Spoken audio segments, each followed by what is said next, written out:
Hi guys, welcome back to the channel. तो guys, हम लोग इस पर्टिकुलर वीडियो में थर्ड वीक ऑफ नवंबर के करंट अफेयर्स डिस्कस करेंगे। ठीक है, तो मतलब 15 से लेकर 22 नवंबर के करंट अफेयर्स हम इस पर्टिकुलर वीडियो में डिस्कस करेंगे। ठीक है, अगर फर्स्ट और सेकंड वीक के करंट अफेयर्स वाली वीडियो नहीं देखी है तो आई बटन में उसका लिंक है, जाके देख लेना। ठीक है,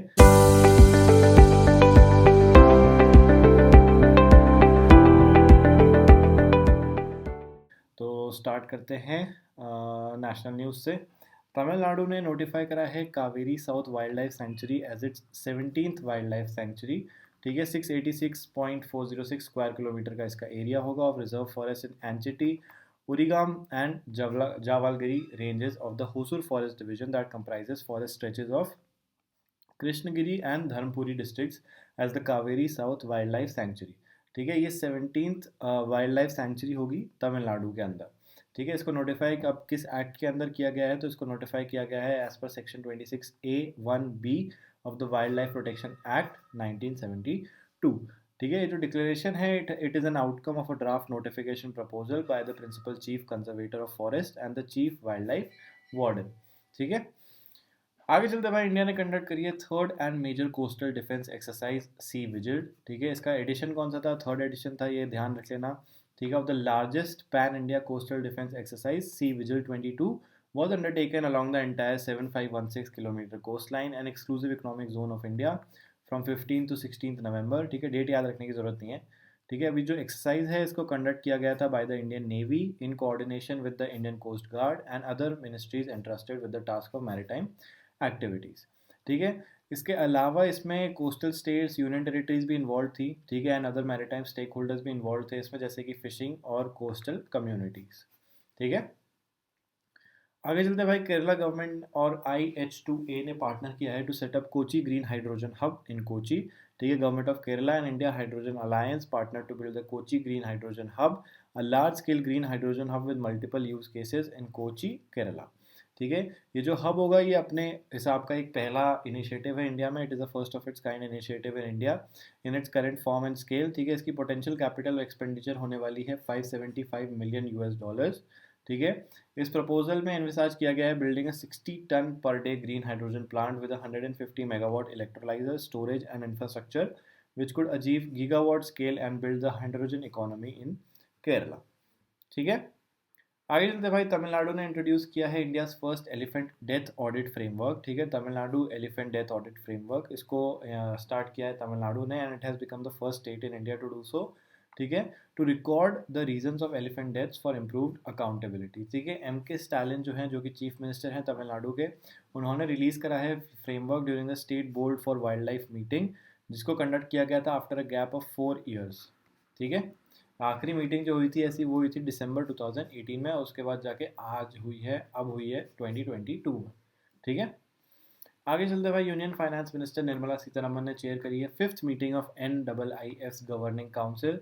ठीक है, Nirmala Sitharaman, ministry of finance, presided over the fifth meeting of the governing council of the national investment and infrastructure fund in New Delhi. ठीक है, जो ये फंड है basically it is India's largest infrastructure and private equity fund manager in order to promote Japanese investments in India. जो NIFL है, और एक Japan का एक बैंक है which is called Japan bank for international cooperation. उन्होंने एक MOU साइन करा है एक इंडिया जापान फंड बनाने के लिए। ठीक है, ये अपना पहला बायलैटरल फंड होने वाला है इंडिया और जापान के बीच में, तो इसको ध्यान रख लेना, ये इंपॉर्टेंट न्यूज़ है। ठीक है, इसके जो कॉन्ट्रीब्यूशंस आएंगे वो दोनों गवर्नमेंट ऑफ इंडिया से आएंगे, और जो जापान का जो बैंक है, Japan bank for international cooperation, वहाँ से भी फंड्स आएंगे। ठीक है, आगे चलते भाई, इंटरनेशनल न्यूज़ की बात करते हैं तो India has to invest $55 billion per annum in urban infrastructure to meet needs of growing population. ऐसा बोला है वर्ल्ड बैंक की एक रिपोर्ट ने, जिसका नाम था financing India's urban infrastructure needs, constraints to commercial financing and prospects for policy action. ठीक है, तो इनके अकॉर्डिंग क्या है कि इंडिया को इन्वेस्ट करने की ज़रूरत है $840 billion over the next 15 years till 2036। ठीक है, और an average of $55 billion per annum into urban infrastructure to meet the needs of fast growing urban population।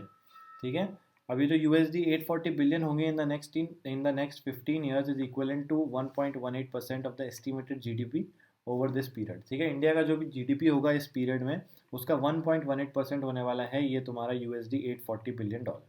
ठीक है, आगे चलते हैं भाई, 8th स्पॉट पे आ गए हैं हम क्लाइमेट चेंज परफॉर्मेंस इंडेक्स 2023 में। ठीक है, इसको रिलीज़ किया गया था, इसको पब्लिश किया गया था बाय 3 इन्वायरमेंटल एनजीओज। ठीक है, German watch, new climate institute and climate action network, can international. ठीक है, इंडिया ने 2 स्पॉट ऊपर गए हैं हम लोग। ठीक है, 8th पोजीशन आई है हमारी with a score of 67.35 and achieved a high performance rating. ठीक है, इसको टॉप किया है डेनमार्क ने with a high rating, but overall it is ranked at 4th position. ठीक है, 5th पे है स्वीडन और 6th पे है चिली। ठीक है, India ranked eight top of in the grouping of top 10 emitters. It is followed by Germany and Japan at second and third positions respectively. ठीक है, आगे चलते भाई, 8th Norway India joint working group maritime meeting हुई थी मुंबई में। ठीक है, 8th Norway India 8th addition था, ध्यान रखना। Joint working group maritime meeting ये हुई है मुंबई में। इसको को चेयर किया था एडिशनल सेक्रेटरी राजेश कुमार सिन्हा ने, ministry of ports, shipping and waterways India, और डायरेक्टर जनरल ओटार ऑस्टेनेस जो कि ministry of trade, industries and fisheries Norway में काम करते हैं। ठीक है, he also led the Norwegian delegation. ठीक है, 7th जो मीटिंग हुई थी वो हुई थी ओस्लो नॉर्वे में 2019 में, और 2019 के बाद 8th हो रही है अब 2022 में। ठीक है, आगे चलते हैं भाई, बैंकिंग, फाइनेंस और सिक्योरिटीज़ की बात करते हैं अब।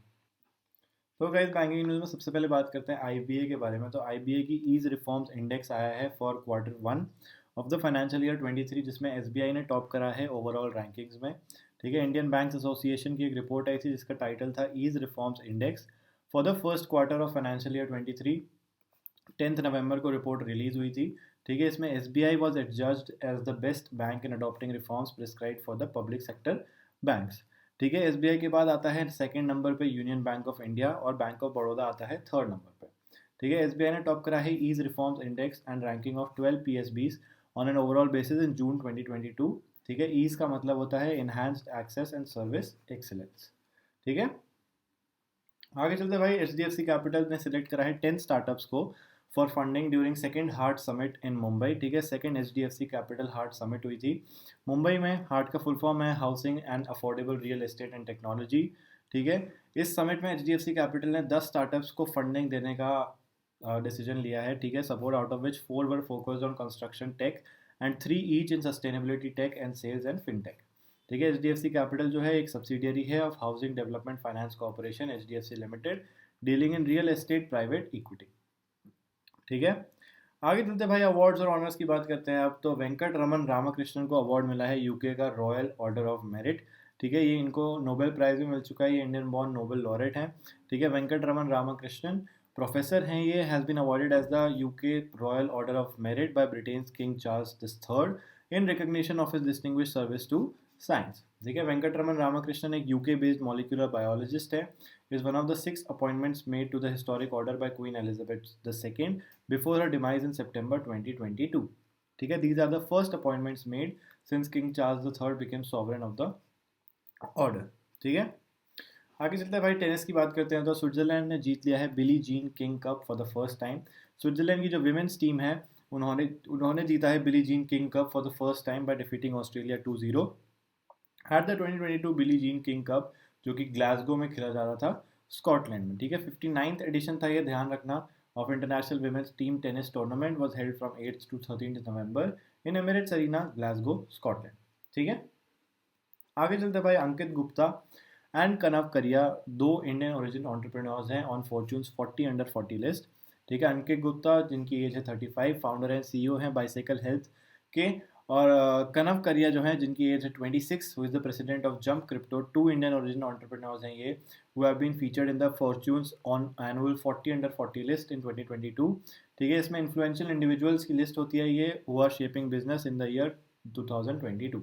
ठीक है, अंकित गुप्ता जो है he has featured on the list under the health and bioscience category, whereas जो कनव करिया जो है उन्होंने फीचर करा है under the finance and crypto category. ठीक है, इसमें रेनॉल्ड बारबेडियन सिंगर रिहाना भी हैं, फेम टिकटॉकर खाबी लेम हैं, और फ्रेंच फुटबॉलर किलियन एम्बापे भी इस लिस्ट में आते हैं। ठीक है, आगे चलते हैं भाई, अपॉइंटमेंट्स की बात करते हैं। तो गवर्नमेंट ने अपॉइंट करा है अरविंद विरमानी को as the full time member of NITI Aayog. ठीक है, प्राइम मिनिस्टर नरेंद्र मोदी ने अप्रूव किया है अरविंद विरमानी का appointment as who is the founder and chairman of foundation for economic growth and welfare. ये फुल टाइम मेंबर बन जाएंगे नीति आयोग के with immediate effect and until further orders. ठीक है, इनको अपॉइंट किया गया है on the same terms and conditions as full time member of NITI Aayog ठीक है। एट प्रेजेंट नीति आयोग के 3 मेंबर्स हैं, ठीक है, professor Ramesh Chand, doctor V K Saraswat and doctor V K Paul, ठीक है। आगे चलते भाई, Sharath Kamal has become the first Indian to be elected in ITTF's athletes commission. ITTF is the international table tennis federation, ठीक है। उसमें ये पहले इंडिया प्लेयर बन चुके हैं जो कि इलेक्ट हुए हैं इन द ITTF एथलीट्स कमीशन, ठीक है। इसमें 4 मेल और 4 फीमेल होती हैं, elected from Asia, Africa, Europe, South America, North America and Oceania, along with the 2 highest voted para athletes, ठीक है। ये जो इलेक्टेड प्लेयर्स हैं, they will serve in the ITTF athletes commission for a period of 4 years starting from 2022 to 2026, ठीक है। आगे चलते हैं भाई, retired BPCL chairman Arun Kumar Singh has been the appointed as the next head of ONGC, ठीक है। Bharat petroleum commission में काम करते थे, कॉर्पोरेशन में काम करते थे अरुण कुमार सिंह, उसके चेयरमैन रह चुके हैं, and he is the new chairman of oil and natural gas corporation limited, ONGC, India's top oil and gas producer, ठीक है। He has been already selected as the head of the petroleum and natural gas regulatory board PNGRB before interviewing for the ONGC head post, ठीक है। अगर इनका selection approve हो जाता है तो Arun Kumar Singh will be heading cash rich PSU for 3 years from the date of appointment, ठीक है। आगे चलते हैं भाई, साइंटिफिक न्यूज़ की बात करते हैं तो हिंदुस्तान एरोनॉटिक्स लिमिटेड ने डिलीवर किया है 16th ALH MK3 helicopters to ICG Indian coast guard, और उन्होंने रिसीव करा है letter of intent for 9 more helicopters, ठीक है। Hindustan aeronautics limited handed over the last of the 16 advance light helicopter ALH MK3 to the Indian coast guard during an event in Bangalore, ठीक है। ICG को एक कॉन्ट्रैक्ट भी मिला है ICG से to HAL for the supply of 16 ALH MK3। March 2017 में ये कॉन्ट्रैक्ट मिला था, और अब सिंस उन्होंने सारे हेलीकॉप्टर्स दे दिए हैं तो उनको 9 हेलीकॉप्टर्स और चाहिए, उसका इन्होंने लेटर ऑफ इंटेंट भी दे दिया है, ठीक है। आगे चलते हैं भाई, आर्टेमिस 1 ये नासा ने लॉन्च करा है, नासा का SLS रॉकेट है, Orion spacecraft launch to the moon, ठीक है। ये बेसिकली फर्स्ट स्टेप्स है जो कि अपोलो मिशन के बाद मून पे ह्यूमंस को बसाने के लिए ये पहला स्टेप है उस तरफ, और 2025 तक ऐसा नासा बोलता है कि 2025 तक humans will be on the moon, ठीक है। तो नासा ने लॉन्च करा है SLS space launch system, the most powerful rocket in the world, and Orion spacecraft to the moon as part of the Artemis programme, ठीक है। SLS carrying uncrewed Orion lifted off its first test debut from the launch pad 39B at NASA's Kennedy Space Center in Cape Canaveral, Florida, USA, ठीक है। अब इसका जो mission है, जैसे मैं पहले बता रहा था, इसका एम है to return astronauts to the moon surface as early as 2025, ठीक है। आगे चलते भाई, mission Prarambh, India's first ever private rocket Vikram S लॉन्च कर दिया गया है बाय इसरो, ठीक है। ISRO has launch India's first privately built rocket Vikram S, a suborbital launch vehicle from the Satish Dhawan Space Center in Sriharikota, Andhra Pradesh. The rocket है Vikram S it is the first in the Vikram series as named after Vikram Sarabhai, widely regarded as the pioneer of India's space program, ठीक है। It is being developed under the mission Prarambh, ठीक है, which represents a new beginning. Skyroot Aerospace जो है, it is a startup based in Hyderabad, developed the Vikram S rocket and the Prarambh mission with assistance from ISRO and the Indian National Space Promotion and Authorization Center, जिसको बोलते हैं InSpace, ठीक है। तो guys, इसी के साथ हमारी वीडियो यहाँ पे एंड होती है। अगर वीडियो अच्छी लगी हो तो लाइक करना, अपने चैनल पे नए हो तो सब्सक्राइब कर लेना, और अपने दोस्तों के साथ शेयर करना चैनल को, ठीक है। And I will see you in the next class, bye bye.